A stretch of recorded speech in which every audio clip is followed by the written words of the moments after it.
اعوذ باللہ من الشیطان الرجیم، بسم اللہ الرحمن الرحیم۔ کتاب اخلاق خانوادے کے جس کے مصنف علامہ ابراہیم امینی ہیں اور جس کا ترجمہ خانم اندلیب زہرا کامون پوری نے کیا ہے۔ خاندان کا اخلاق، خوشگوار زندگی کے زرعی اصول۔ بسم اللہ الرحمن الرحیم۔ شکی عورتوں کا دوسرا حصہ۔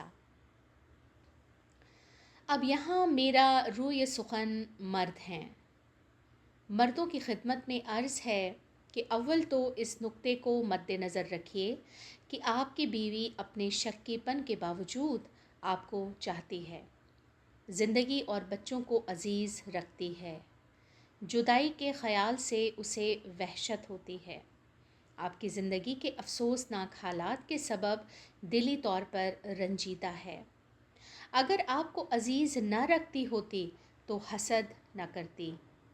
وہ نہیں چاہتی کہ اس طرح کے حالات پیدا ہوں، مگر کیا کرے کہ بیمار ہے۔ فقط ہارٹ اٹیک، اپینڈکس، کینسر اور پیٹ کے امراض ہی بیماریاں نہیں ہیں، بلکہ اعصابی بیماریوں کا شمار بھی مہلک بیماریوں میں ہوتا ہے۔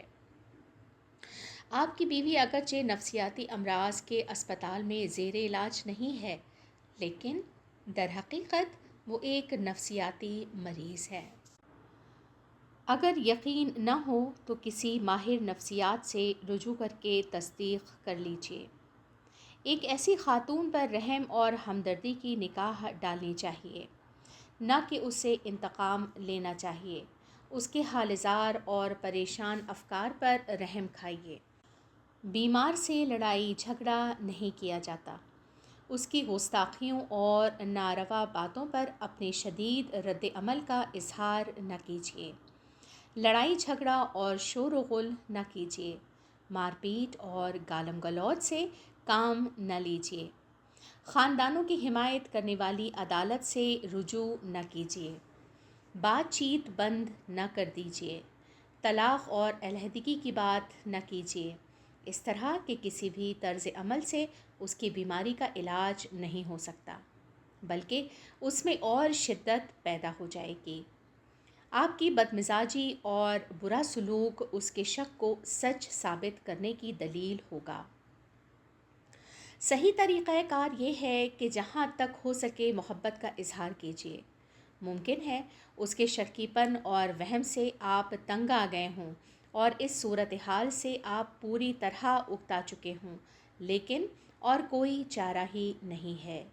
آپ کو اس طرح محبت کا اظہار کرنا چاہیے کہ اسے یقین آ جائے کہ آپ کا دل مکمل طور پر اس کی محبت سے سرشار ہے اور کسی کے اس میں جگہ پانے کی گنجائش ہی نہیں۔ دوسرے یہ کہ آپس میں مفاہمت اور صلح و صفائی پیدا کرنے کی کوشش کیجیے۔ اس سے کوئی بات چھپائیے نہیں۔ اپنے خطوط اطمینان سے پڑھ لینے دیجیے۔ کسی مخصوص الماری یا ضروری کاغذات اور اسناد کے بکس کی چابی اپنے پاس نہ رکھیے، بلکہ اس کے سپرد کر دیجیے، تاکہ اگر اس کا دل چاہے تو کھول کر دیکھ لے۔ اگر آپ کی جیبوں کی تلاشی لیتی ہے تو ناراض نہ ہوئیے۔ آپ کے تمام اعمال اور حرکات و سکنات کی نگرانی کرتی ہے تو کرنے دیجیے۔ اس قسم کی باتوں پر نہ صرف یہ کہ ناراضگی کا اظہار نہ کیجیے، بلکہ اس کو ایک عام بات اور آپس میں صدق و صفائی کا لازمہ سمجھیے۔ روزانہ کے مشاغل کے بعد اگر کوئی کام نہ ہو تو جلدی گھر آ جایا کیجیے، اور اگر کوئی کام آ پڑے تو پہلے سے اپنی بیوی کو بتا دیجیے کہ میں فلاں جگہ جاؤں گا اور فلاں وقت لوٹوں گا۔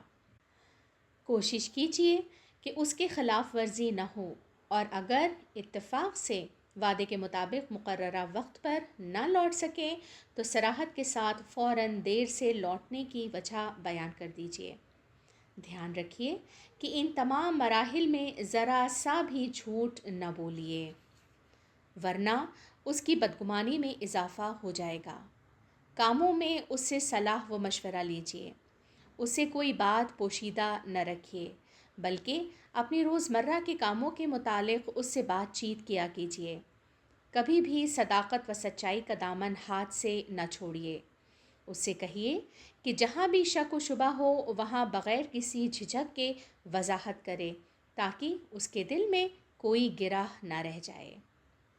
دوسرے یہ کہ ممکن ہے جناب عالی ایک پاک و پاکیزہ انسان ہوں، حتیٰ کہ خیانت کرنے کا ارادہ تک نہ رکھتے ہوں، لیکن عورتوں کی بدگمانیاں اکثر بلا سبب نہیں ہوتی ہیں۔ یقیناً غفلت میں آپ سے کوئی ایسا فعل سرزد ہو گیا ہوگا جس کا اس کے ذہن پر خراب اثر پڑا ہو اور رفتہ رفتہ بڑھ کر شک و بدگمانی کی شکل اختیار کر گیا ہو۔ لازم ہے کہ اپنی موجودہ اور گزشتہ اعمال اور سلوک پر غور کیجیے اور اپنی بیوی کی بدگمانی کا اصل سبب اور اس کی جڑ تلاش کر کے اس کو رفع کرنے کی کوشش کیجیے۔ اگر آپ غیر عورتوں سے ہنسی مذاق کرتے ہیں تو اس عمل کو ترک کیجیے۔ کیا ضرورت ہے کہ دوسری عورتیں تو آپ کو بہت خوش اخلاق اور خوش گفتار سمجھیں لیکن آپ کی بیوی کی رنجش کا سبب بنیں اور آپ کی گھریلو زندگی ناخوشگوار ہو جائے؟ کیا ضرورت ہے کہ اپنی سیکریٹری سے آپ گھل مل کے باتیں کریں، شوخیاں کریں اور آپ کی بیوی کو شک ہو جائے کہ اس سے آپ کے تعلقات ہیں؟ بلکہ ایسی صورت میں کیا ضرورت ہے کہ عورت کو ہی سیکریٹری رکھیں؟ محفلوں میں غیر عورتوں سے گرم جوشی کا اظہار نہ کریں، ان کی طرف زیادہ توجہ نہ دیں، اپنی بیوی سے ان کی تعریف نہ کریں۔ اگر کسی بیوہ عورت کی مدد کرنا چاہیں تو بہتر ہے کہ پہلے اپنی بیوی کو بتا دیجیے، بلکہ اس کار خیر کو اسی کے ہاتھوں سے انجام دلوائیے تو زیادہ بہتر ہے۔ یہ نہ کہیے کہ کیا میں قیدی اور غلام ہوں کہ اس قدر مقید ہو کر زندگی گزاروں؟ جی نہیں، نہ آپ اسیر ہیں اور نہ غلام، بلکہ عاقل اور مدبر مرد ہیں اور اپنی بیوی سے تعاون کرتے ہیں اور اس سے وفاداری کے عہد کو نبھاتے ہیں۔ محبت و وفاداری کا تقاضا ہے کہ بیوی کی اچھی طرح دیکھ بھال کی جائے اور اپنے فہم و تدبر سے اس کے مرض کو دور کرنے کی کوشش کی جائے۔ دانشمندانہ طرز سلوک اور ایثار کے ذریعے اس بڑے خطرے کو جو آپ کے خاندان کے مقدس مرکز کو درہم برہم کرنے کا سبب بن سکتا ہے، رفع کیجیے۔ اس طریقے سے آپ نہ صرف اپنی بیمار بیوی کی بہت بڑی خدمت انجام دیں گے بلکہ اپنے معصوم بچوں کو بھی در بدری اور رنج و غم سے نجات دلا سکیں گے اور خود بھی ذہنی پریشانیوں سے محفوظ رہ سکیں گے۔ البتہ جو مرد ایسے احساس موقعوں پر ایثار سے کام لیتا ہے، خدا بھی اس کو عظیم اجر عطا فرماتا ہے۔ حضرت علی علیہ السلام فرماتے ہیں، ہر حال میں عورتوں کے ساتھ نبھائیے، ان سے اچھی طرح پیش آئیے تاکہ ان کے افعال اچھے ہوں۔ حضرت امام سجاد علیہ السلام فرماتے ہیں، بیوی کے حقوق میں سے ایک حق شوہر پر یہ ہے کہ اس کی جہالت اور نادانیوں کو معاف کر دے۔ رسول خدا صلی اللہ علیہ وآلہ وسلم فرماتے ہیں، جو مرد اپنی بد اخلاق بیوی کا ساتھ نبھاتا ہے، خداوند عالم اس کے ہر صبر کے عوض حضرت ایوب کے صبر کے ثواب کے برابر کا ثواب عطا کرتا ہے۔ اب چند باتیں خواتین کی خدمت میں عرض ہیں۔ خاتون محترم، آپ کے شوہر کی خیانت کا مسئلہ دوسرے تمام موضوعات کے مانند ثبوت و دلائل کا محتاج ہے۔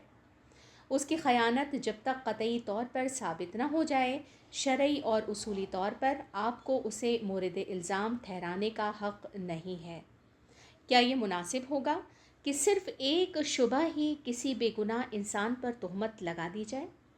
اگر دلیل و ثبوت کے بغیر کوئی آپ پر الزام لگائے تو کیا آپ ناراض نہ ہوں گی؟ کیا ایک یا چند کم عقل لوگ خیانت جیسے اہم موضوع کو ثابت کر سکتے ہیں؟ خداوند بزرگ و برتر قرآن مجید میں فرماتا ہے، اے ایمانداروں، بہت سی بدگمانیوں سے پرہیز کرو کیونکہ بعض بدگمانیاں گناہ ہوتی ہیں۔ امام جعفر صادق علیہ السلام فرماتے ہیں، بے گناہ انسان پر بہتان باندھنا بڑے بڑے پہاڑوں سے زیادہ بھاری ہوتا ہے۔ حضرت رسول خدا صلی اللہ علیہ وآلہ وسلم کا ارشاد گرامی ہے کہ جو شخص کسی مومن مرد یا عورت پر تہمت لگائے گا، خداوند عالم قیامت کے دن اس کو آگ میں ڈال دے گا تاکہ اپنے اعمال کی سزا پائے۔ خاتون گرامی، نادانی، جلد بازی اور فضول خیالات سے اپنا دامن بچائیے۔ عاقل بنیے۔ جس وقت آپ رنجیدہ اور غصے میں نہ ہوں، تنہائی میں ٹھنڈے دل سے اپنے شوہر کی خیانت کے قرائن و شواہد پر غور کیجیے، بلکہ ایک کاغذ پر نوٹ کر لیجیے۔ اس کے بعد اس جھگڑے کے اسباب اور احتمالات کو اس کے برابر میں لکھ لیجیے۔ پھر ایک انصاف پرور اور عادل قاضی کی مانند غور کیجیے کہ یہ دلائل کس حد تک صحیح ہیں۔ اگر قابل یقین نہیں ہے تو بھی کوئی بات نہیں، تحقیق کیجیے، لیکن اس بات کو مسلم اور قطعی نہ سمجھ لیجیے اور بے دلیل بدگمانیوں کے سبب خود اپنی اور اپنے شوہر کی زندگی تلخ نہ بنا دیجیے۔ مثلاً کار میں سر کے ایک کلپ یا پن کے پائے جانے کے مختلف وجوہات ہو سکتی ہیں۔ پہلا، آپ کے شوہر کے رشتہ داروں مثلاً بہن، بھانجی، بھتیجی، پھوپھی، خالہ وغیرہ میں سے ممکن ہے کوئی کار میں بیٹھا ہو اور یہ کلپ اسی کا ہو۔ دوسرا، شاید آپ کا ہی ہو اور پہلے جب آپ کار میں بیٹھی ہوں اس وقت آپ کے سر سے گر گیا ہو۔ تیسرا، اپنے کسی دوست یا ملنے والے کو جو اپنی بیوی کے ساتھ ہو کار میں بٹھایا ہو اور یہ کلپ ان کے دوست کی بیوی کا ہو سکتا ہے۔ چوتھا، کسی مصیبت زدہ عورت کو اس کے گھر پہنچایا ہو۔ پانچواں، شاید کسی دشمن نے عمدن کلپ کو کار میں ڈال دیا ہو تاکہ آپ کو شک میں مبتلا کر کے آپ کی بدبختی کے اسباب فراہم کرے۔ چھٹا، شاید اپنی سیکرٹری یا اپنے ساتھ کام کرنے والی کسی خاتون کو بٹھایا ہو اور یہ کلپ ان کا ہو۔ ساتواں، اور یہ احتمال بھی ہے کہ اپنی محبوبہ کو کار میں بٹھا کر عیاشی کرنے گیا ہو، لیکن یہ احتمال دوسرے احتمالات کے مقابلے میں بعید معلوم ہوتا ہے۔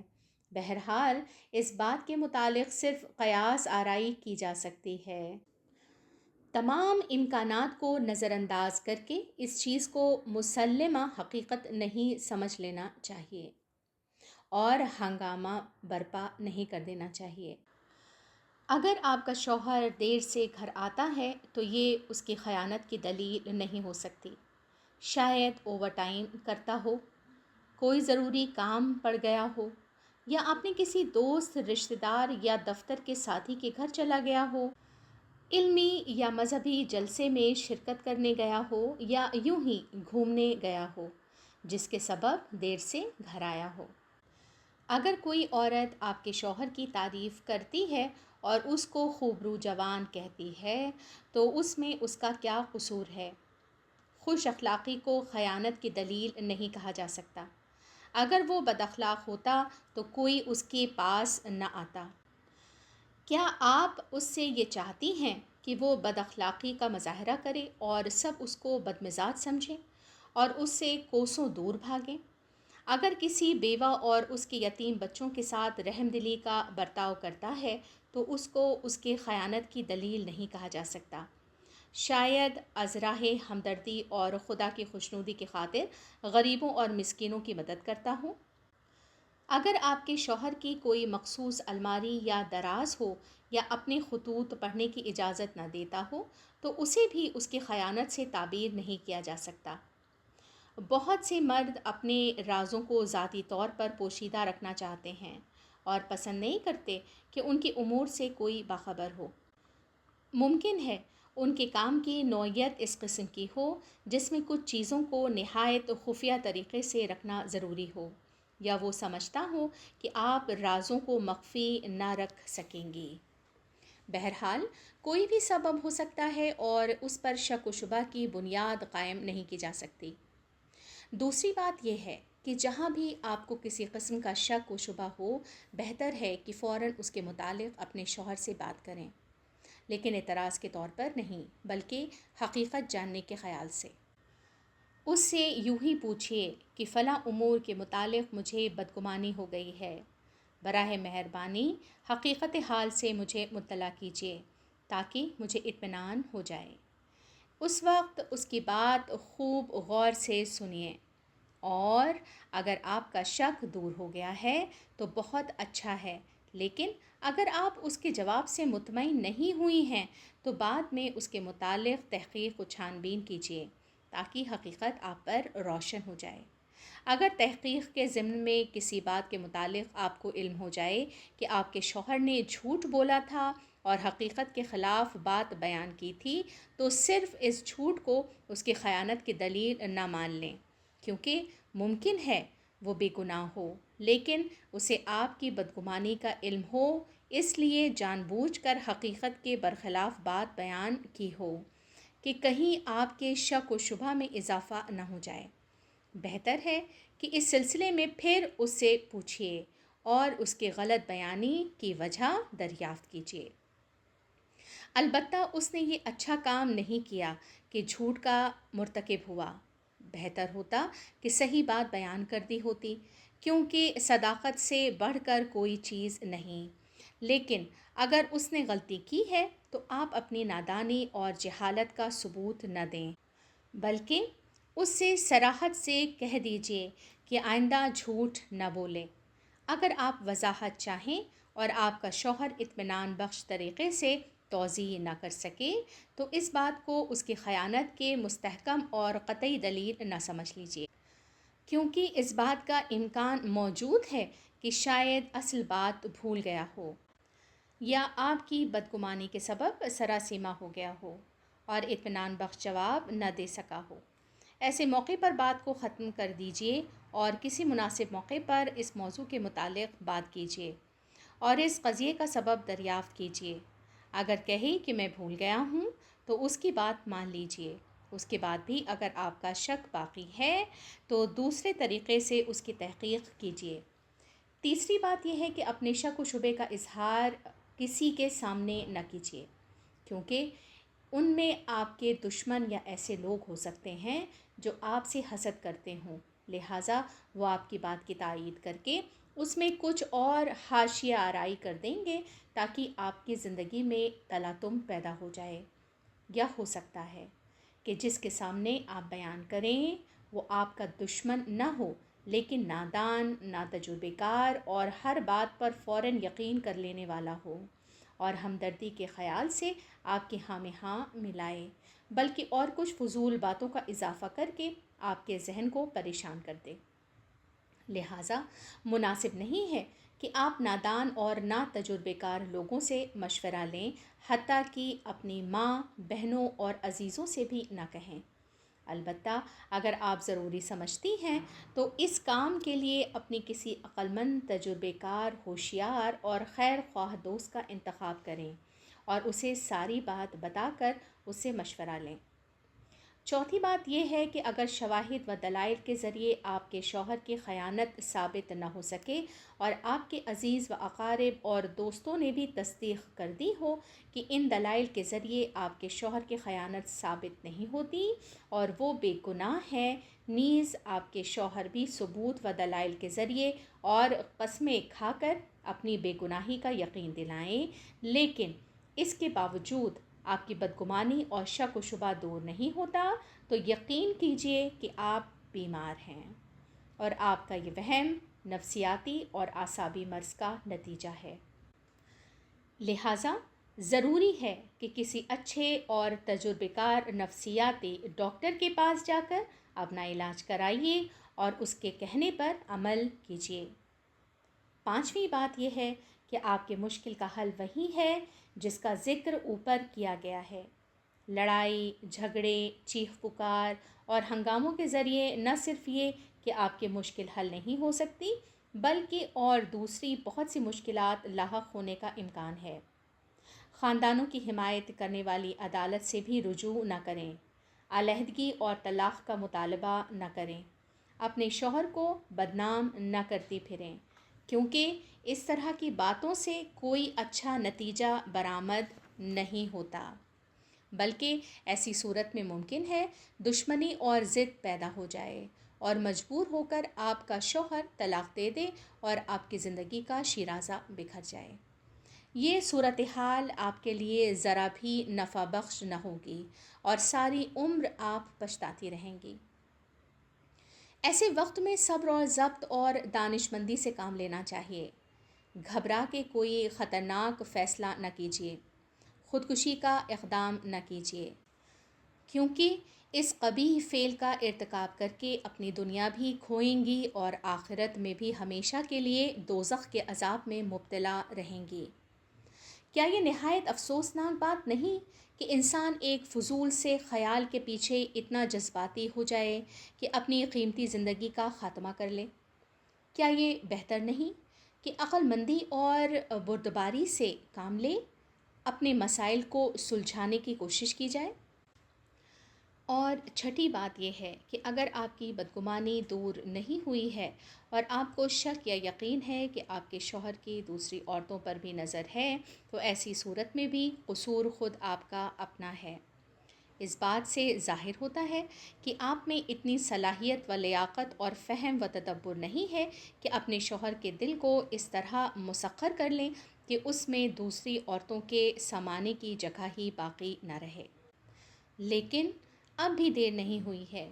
ہٹ دھرمی اور نادانی چھوڑیے، خوش اخلاقی، اچھے رویے اور محبت کا مظاہرہ کر کے اپنے شوہر کے دل میں اس طرح جگہ بنا لیجئے کہ اس کو صرف آپ ہی آپ نظر آئیں اور آپ کے علاوہ کوئی دوسری عورت اس میں جگہ نہ پا سکے۔